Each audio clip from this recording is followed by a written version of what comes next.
تقدمنا ميدياتات انكم بسلام مصاخم دمص حزبكم تكونوا سلاللكم بشمت ممحدارن حزبن كنمسكنكم ندلي لو عنتي امتي كله عالم عينو اذنو لاب زوانا غيرو لصنح مخانو فلطي ماخل سحبت ناي تግራይ ፖለቲካ ካብ ንኾኑ ጸንሒና ኢና በዚ ምኽንያት እውን ብልሓለፈ ኣውፂናዮ ብል ነበርና ናይ قوام መግለጺ ሃም ህዝብን መምሕዳርን ዞባ ደቡ እሱ ማእኸል ገይሮም ግዜያዊ ምሕዳር ትግራይ ላብዚ ዞባ ዝመጽኦም ነይሮም ካልኣይ እዚ ሲዒቡ ምናልባሽ እውን ናይ ባዕሉ ምኽንያታት ክህልዎ ኸውድዩ እቲ ንህዝቢ ትግራይ ሰላም ድሕንነት ልምዓት ቀጻሊ ህልውና ዘይምን ሓይሊ በቲ ዘሰኮል ጠርናፊዩ ኣቢሉ ለመቐነ መግለጺ ኣውፅሎ ንዕኡ ማእኸል ገይሩ ህዝብን መምሕዳርን ዞባና ዘውፅኦ መግለጺ قوام ንምግላጺ ማለት እዩ ብንባብ ክነቕርቦ ኢና ጋዜጠኛታት ወይ ሚድያታት ሕቶታት ታሊኩም ነተኣናግደሉ ስርዓት እውን ኣብ መወዳእታ ክንፈጥር ንኽእል ኢና ደጊመ ቋድሓን መጻኹም ኢለ በቐጥታ ላፍቲ ንባብ ከኣቲ ብእዋናዊ ኩነታት ዝተውሃበ መግለጺ ምምሕዳር ዞባ ደቡብ ትግራይ ዝኸበርካ ኣብ ውሽጥን ደገን እትርከብ ህዝብና ዝኸበርካ ህዝቢ ዞባ ደቡብ ትግራይ ዝኸበርኩም ሓይልታት ጸጥታ ትግራይ ትግራይና ብሰንኪ ተዓንዳሪ ናይ ምልኪ ጉጅለ መማእኸሊ ስኢና ትካላት ሓዳሽደሽ ኢሎም ኣብ ቀልቀል ናይ ምብትታን ጸድፊ በፂሓላ ህዝብን መምሕዳርን ዞባ ደቡብ ትግራይ መማእኸሊና ግዜያዊ መምሕዳር ትግራይ ክኸውን ከም ዝግባእ ብጽኑዕ ብምእማን ሓቀኛን ዘተኣማመንን መንግስታዊ ትካል ክንሃንጽ ምስ ኩሎም ተጋሩ ተሓባቢርና ንጋደል ኣለና ነዚ መሰረት ጌርና ሓቋፊ ኣብዝሓ ትግራዋይ ዝተኣማመነሉ ናይ ቀጻሊ ተስፋ ትግራይ ከግህድ ዓቕሚ ዘለዎ ካብኔ ግዜያዊ ምምሕዳር ክምስረትን ብሓደ ፍንጫል ጉጅለ ዝምወል መሳርሒ ንዝኾነ ውዳበ ግን ፈጺምና ከም ዘይንቕበል ኣብ ናይ ቅድሚ ሕዚ ቅዋምና ኣፍሊጥና ነርና ነዚ ዝተረድአ ፕሬዚደንት ግዜያዊ ምምሕዳር ትግራይ ክቡር ጀነራል ታደሰ ወረደ ካብ ሚያዝያ 30 ክሳብ ግንቦት 4 2017 ዓ.ም ኣብ ዞባና ጸኒሖም እዮም ህዝቢ ዞባ ደቡብን በብብርኩ ዝርከብ መሪሕነትናን ሓይልታት ጸጥታናን ድማ ብናይ ራየቶትን ተጋሩን ስነ ልቦና ተቐቢሉ ጻንሒቶም ዕውት ክኸውን ጻዕሪ ገይሩ እዩ ኣብ ጻንሒቶም ብፍላይ ምስ ምምሕዳር ዞባን ወረዳታትን ምድምማት ዝነበሮ ምይይጥ ተኻይዱ እዩ ኣብቲ ምይይጥ ብዋናነት ኣብ ኣጠቓላሊ ናይ ትግራይ ኩነታት ገጢሙና ዘሎ ጸገምን ኣፈታትሓውን ኣብቲ ተጣይሹ ዝተባሃለ ካብኔ ግዜያዊ ምምሕዳር ኩነታት ሓይልታት ጸጥታናን ምስ ሻዕብያ ዘሎ ዘይንቡር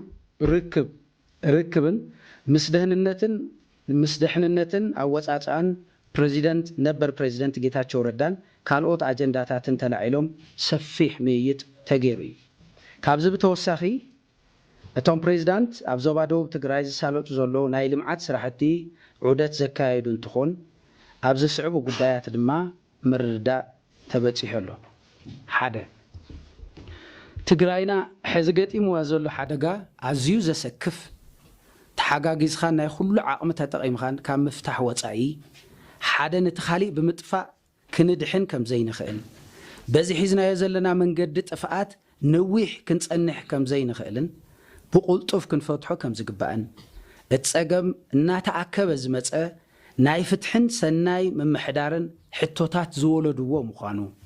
ንነባር ህዝቢ ሃለዋቱ ኣብ ሓደጋ ዘእቱ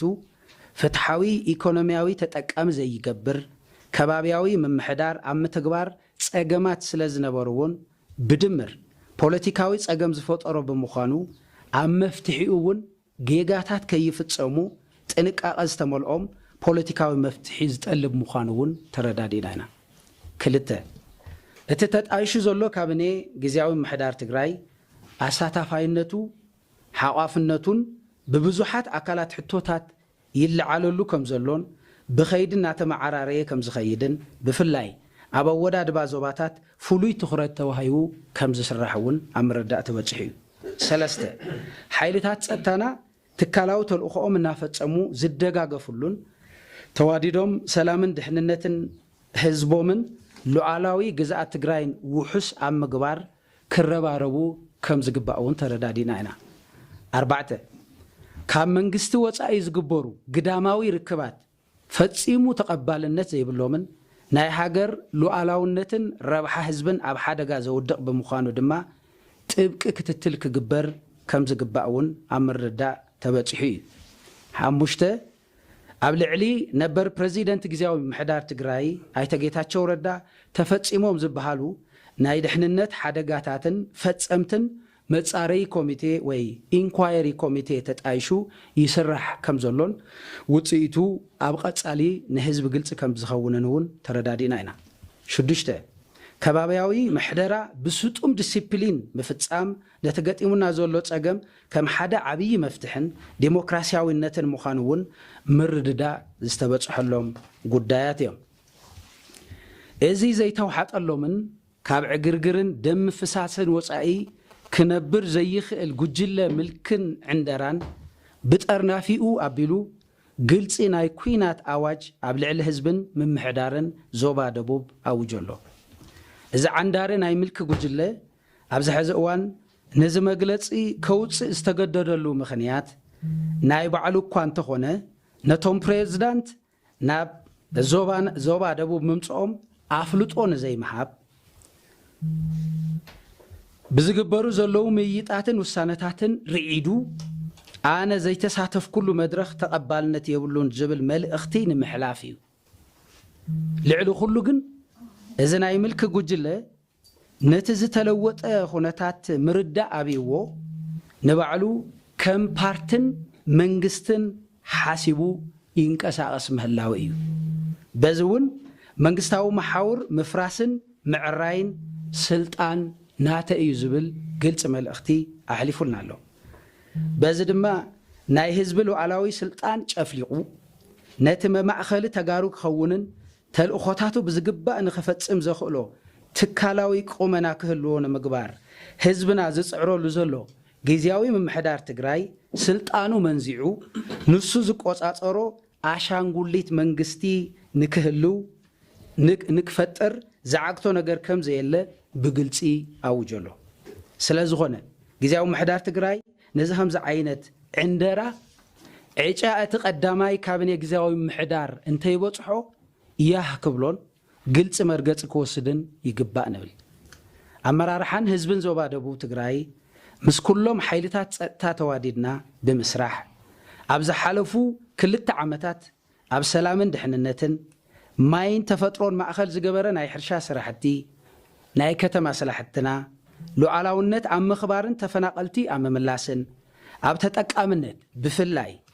نحاربنياتاتنا سدراس وقاتنا منع ساياتنا ما أخل غيرنا زي جمرنا يوم سراحتن زخدنا يرحقتن مسجود لتاتو زبرتات خوينو نهالوه نسوقاتنا حاربنياتاتنا كبر زي بلون بزيهم ناشقت أزنبر صار حزب جوجلجن بزي باتي كوبراريو أبيلو كنقفو تراي قدمون انتخونه لعلاونت مخباري هون تفناقلت من ملاس نبوليتيكاوي قمار زتقم ازقو جله نتز خدنا يو رحقت نمردع انت تسقملو زقرم ايكونن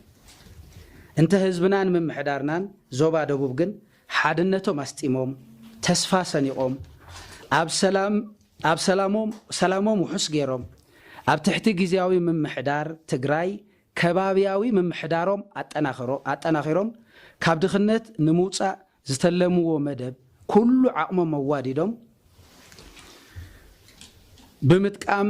جهد كجوريهم من محدار زوبا دبوب بحزب زوبا دبوب طرح يتعرر بمخانو ون حارا زي وصا كبابي حارا كوص نامربتو زي تملسه حزبي نامربتو كملس أب كند مربراب حراز وص أكبابي ناب هوكتن عقرقرن نمتاو تلي ما يسرح الله كامبال نلعلي ሕጊ አልቦነት የለን ስለዚ ነዝናይ ጥፍአት ፕሮጀክት ብትረት ከምንቃለስን በዚ ምኽንያት ንዝፍጠር ጥፍአት ብሕታዊ ተሓታቲ እዚ ዓንዳር ጉጅለ ምዃኑ ክፍለጥ ይግባእ ንብል እዚ ዓንዳር ጉጅለ እዚ ካብ ጌጋታቱ ዘይመሃርን ኣብ ልዕሊ ጌጋ खाሊእ ጌጋ እናደመረ ትግራይን ተጋሩን ናይ ደገን ናይ ውሽጥን ድኹማት ክዕንድሩላ ቀጻሊ ዕድላታ ዘየለለየትን በሃስተንበር እትጓዓዝ ህዝብን ክልልን ገይሩና ኣሎ እዚ ኩነታት በዝን ተቐጺሉ ዘሎ ሓደጋ ናብ ዘይምለስ ብርኪ ቀድሚ ብጽሑ ተወሳኺ ናይ ጥፍአት ግዜ ከይረክብን ተስፋ ሰላምን ልምዓትን ዝወነነ ብሄር ከልወና ኣብ ጎንና ኮይንኩም ንኽትቃለሱን ንኹሉ ፈታዊ ብሄረ ትግራይ እናጸዋዕና ብፍላይ ሓደ ኣብ ውሽጥን ደገን እትነብር ህዝብና እዚ ዓንዳር ጉጅለ እዚ ቀይድ በተኽ መንገዲ ተኸቲሉ ትግራይና ዓምደ አልቦ ገይርዎ ኣሎ ኩሎም መተኣሳሰሪ ገመዳትና እናበታተኸ ሓባራዊ ክብርታትናን ስለንቦናዊ ሓድነትናን ኣብ ሓደጋ ኣውዲቑ እቲ ዝገርምን ዘብህግን ናይ ትግራዋይነት መንድቕና የነቃንቆሎ እዚ ፈጺሙ ዘይኸውንን ትግራዋይነት ኣብ ተጋሩን ትግራይን እምበር ኣብ ዝመላኸ ጉጅለ እዚ ዘይምስረት ምዃኑ ብዘየዳግም መንገዲ ብሓባራዊ ቐልጽምና ክንዓግቶን ብኢህን ምሂን ብሄርና ካብ ሓደጋ ምብትታን ክነድሕንን ጻውዒትና ነቕርብ ህዝብና ህዝቢ ዞባ ደቡብ ትግራይ ራያ ራዩማ ኣብ ዝሓለፉ 2 ዓመታት ዋላ እኳ በቲ ዓንዳር ጉጅለን መሳርሕቱን እናተሰለልኻ እናተገፋዕኻን እንተተጓነኻን ንስኻ ግን ኣናእሽተይ ናይ ሓሳብ ፍልልያትኻ ኣጽኒሕኻ ዝተበታተኑ ደቅኻ ሓይልኻ ኣኪብኻ ተወዲብኻ ሓድነትኻ ስጢምኻ ስለ ዝተቃለስኻ ነዚ ጉጅለ እዚ ዘይትቁርጠም ህዝቢ ኮይንኻዮ ኣይምብርከኽን ብምስለኔ ኣይመሓደርን ዝብል ጽኑዕ መርገጽ ሒዝኻ ዝጀመርካዮ ቃልሲ ተጋሩ ሕዋትኻን ካልኦት ፈተውቲ ሰላምን ልምዓትን ዝኾኑ ሓይልታት ኣብ ጎንኻ ኮይኖም ክቃለሱ ጌርካዮም ኢኻ ማእኸል ስሕበት ናይ ቃልሲ ናይ ፍትሒ ርትዕን ዴሞክራሲን ምዃንካ ድማ ክብርን ሞገስን ይግባእካ እዚ ዘይተውሓጠሎም ሕማም ኹርምቲ ዝኾንካዮ ዓንዳር ጉጅለ ኣንበርኪኸ ተዘይገዚእካ ብምስለኔነት ተዘየመሓዲረካን ግዝኦይ ተዘይኮንካን ብጠመንጃው እንተኾነ ክጎብጠካ እየ ዝብል ቁሉዕ መግለጺ ኣውፂኡ ምንቅስቓስ ጀሚሩ ኣሎ ብህፁፅ ተመዓራሪኻ ውዳበታትኻ ስጢምኻ መክቶ ከባቢኻ ማእኸል ልምዓትን ሰላምን እምበር ማእኸል ዕግርግርን ህውከትን ክኸውን ፈጺምኻ ከይትፈቅድ ናይዚ ህውከትን ዕግርግርን መሳርሒ ዝኾኑ ኣብ ውሽጥኻ ዘለዉ ውልቀ ሰባት እውን ዓቃራ ናይቲ ዝጀመርካዮ ከባቢያዊ ውሕስነት ስለ ዝኾኑ ብኢህን ምሂን ናብ ንቡር ክምለሱን ኣደብ ክገብሩን ብግልጽ ቋንቋ ንገሮም ብቐጻልነት ኣብ ዝንጸሩ ሰላማዊ ናይ ቃልሲ ኣንፈታት ዓሲልኻ ብንቕሓት ቃልስኻ ኣጠናኺርካ ክትቐጽል ድማ ንጽውዕ ንሕና ኣመራርሓ ዞባ ደቡብ ትግራይ ራያ ራዩማን ናይ 14 ወረዳታት ኣመራርሓን ቃልስኻ ኣብ መወዳእታ ክሳብ ዝበጽሕ ኣብ ጎንኻ ኮይንና ከም እንንቀሳቐስን ካማና ዝድለ ናይ መሪሕነት ታራና ክንዋጻእ ወሲና ብቐጻልነት ከም እንጋደልን ክነረጋግጸልኻ ንፈቱ ግዚያዊ ምሕዳር ትግራይ ፕሬዚደንት ግዚያዊ ምሕዳር ትግራይ ኣብ ዞባና ኣብ ዝነበሮም ጻንሒት ብዙሓት ጉዳያት ኣልዒልና ናይ ቀጻሊ ኣንፈተ ውፂና ነቲ ናይ ሓባር ዓምድና ክብሪ ብምሃብ ከም እንንቀሳቐስ ተረዳዲና ኢና ልዕሊ ኩሉ ድማ ካቢነ ግዚያዊ ምሕዳር ትግራይ ልኡኽ ናይ ዝኾነ ጉጅለ እንተይኮነስ ማእኸል ናይ ተጋሩ ክኸውን ከም ዝግባእ ግልጺ እዩ እዚ ጉጅለ እዚ ናይ ግዚያዊ ምሕዳር ተግባርን ሓላፍነትን ተኪኡ ከም ዝለመዶ ሓላኺ ፖለቲካዊ ኔትወርኩ ኣብ መንግስታዊ መሓወር ክምስርት ፈጺሙ ክፍቀደሉ የብሉን ግልጽ ቅዋም ክትሕዙ ድማ ንሓትት ኩሎም መናእሰያት ተጋሩን መናእሰይ ዞባናን ኣብዚ ሕዚ እዋን ተኣምር ዝሰርሐ መንእሰይ ትግራይ ኢዱን ኢግሩን ተታሒዙ ደው ክብልን ባህጉ ተኸሊፉ ዕኔኒ ክብል ተስፋ ክቆርፅን ዘይግቡእ ውሳነታት ክውስንን ኣብ ዘኽእል ኩነታት ይርከብ መፍትሒ ካብ ካሊእ ዝፅበ እንተኾይኑ ግን ጉጉይነት እዩ ግዜኡ ኣሕሊፉ ኣብ ግዜኻ ክጥቀም ንዝህንደድ ጉጅለ ዓገብ ክገብርን ዝተረኸቡ ኣወንታዊ ዓቕምታት ሒዝኻ ባህግኻ ክትዕውት ግቡእኻ እዩ ስለዚ ብዝተበተነ እንተይኮነስ ብዝተወደበ ብስምዒት እንተይኮነስ ብምኽንያት ትግራይን ተጋሩን ኣብ ኢድኻ ኣብ ግዜኻ ከይወድቁ ብትረት ተቃለስ መንእሰይ ዞባና ድማ ምስ ደለይቲ ለውጢ ዝኾኑ ተጋሩ ኣሕዋትኻን ደለይቲ ለውጥኻ ዝኾኑ ደገፍትኻን ኮይንኻ እተካይዶ ዘለኻ ተጋድሎ ይዒስ ለብል እዩ ኣብ ሓለዋ ከባቢያዊ ሰላምኻ ተጠቃምነትኻን ልምዓታዊ ተሳትፎኻን ዝጀመርኻዮ ስራሕ ምስ ከባቢያዊ ምምሕዳርኻ እናተረዳዳእኻ ቀጽለሉ እዚ ዝጀመርካዮ ሃፍትኻ ብፍትሓውነት ናይ ምጥቃም ዕድል ነቶም ጉሓልትን ንዓኻ ንጎን ገዲፎም ሃፍትኻ ብኔትወርክ ይምዝምዙ ዝነበሩ ሓይልታት ሕማም ርእሲ ከም እትኾኖም ኣየጠራጥርን ብፍትሓውነትን ብሓቢርኻ ምዕባይን መንፈስ ትግራይ ክትለምዕ ዘላቒ ሰላማ ክረጋገጽ ዝደልዩ ተጋሩን ካልኦትን ድማ ተስፋ ክገብሩልካ እዮም ውዳበኻ ሕዚ ንዝገጠመና ፀገም መፍትሒ ጥራሕ እንተይኮነስ ናይ ቀጻሊ መዋጽእና እውን እዩ ስለዝኾነ ዝጀመርካዮ ተወዲብካ ናይ ምቅላስ ተግባርካ ባህግኻ ክሳብ ዝዕወት ምስ ኩሎም ሓይልታት ጸጥታናን ደለይቲ ሰላምን ሓይልታትን ብጥብቂ ተኣሳሲርካ ቀጽለሉ ኩነታት ከባቢኻ ብንቕሓት እናተኸታተልካ ዝወሃቡ ኣንፈታት መሰረት ጌርካ ከባቢኻን ህዝብኻን ውሑስን ዝተረጋግዐን ክኸውን ካብ ወትሮ ብዝበለጸ ክትጋደል ጻውዒትና ነቕርበልካ ፖለቲካዊ ውድባት ትግራይ ናይ ኩልና ዓቕሚ ትጠልብ ሓበራዊ ገዛና እያ ሕግን ስርዓትን ሃልዩና ብማዕረ እንተኣናገደላን ናይ ኩልና ዓቕሚ ረኺባ ባህጊ ኩልና ዝኾነት ምዕቡልትን ዴሞክራሲያዊትን ትግራይ ክንርኢ እንትንጋደል ኣብ ጎንና ኮይንኩም ንዘርአኹሞ ድጋፍ እናንኣድና ቃልስኹም ክትሐዩሉ ድማ ንጽዋዕኩም ሓይልታት ጸጥታ ትግራይ ብልሒ ናይ መኸተ ሓይሊ ኮይንኩም ህዝብኹም ካብ ሙሉእ ጽንተት ክድሕን ዝኸፈልኩሞ መስዋዕትን ተጋድሎን ንሕና ብጾትኩምን ተጋሩን ጥራሕ እንተይኮናስ ዓለም ብዓለማ ዝተደመመትሉ እዩ እዚ ታሪክ ንድሕንነትን ሰላምን ልምዓትን ህዝብኹም እምበር ንናይ ውልቀን ጉጅለን ድሌት ኣይኮነን ኣይነበረን ስለዚ ሕዚ እውን ድምፂ ህዝብኹም ክስማዕ ኣብ ጎኒ ህዝብኹም ጠጠው ክትብሉን ረብሓን ድሌትን ህዝብኹም መሊኡ ክሳብ ዝዕወት ህዝባዊ ገድልኹም ክትቕጽለሉ ንሓትት መንግስቲ ፌደራል ጊዜያዊ ምሕዳር ትግራይ ተልእኾኡ ንኸፈጽም ዘኽእሎ ቁመና ክፈጥር ብውዕሊ ፕሪቶሪያ መሰረት ህዝቢ ትግራይ ሉዓላዊ ሕገ መንግስታዊ ግዝኣቱ ክኽበር ተፈናቀልቲ ናብ ቦታኦም ተመሊሶም መደበኛ ናብራ ክትግብሩ ዘኽእል ኩነታት ክፍጠር ምስራሕ ግቡእ እዩ ነዚ ዘይተዓናቅፍ ሓይሊ ድማ ንግዜያዊ ምምሕዳር ትግራይ ጥንኩር ድጋፍ ብምሃብ ስርዓት ክሕዝ ክገብር ይግባእ እዚ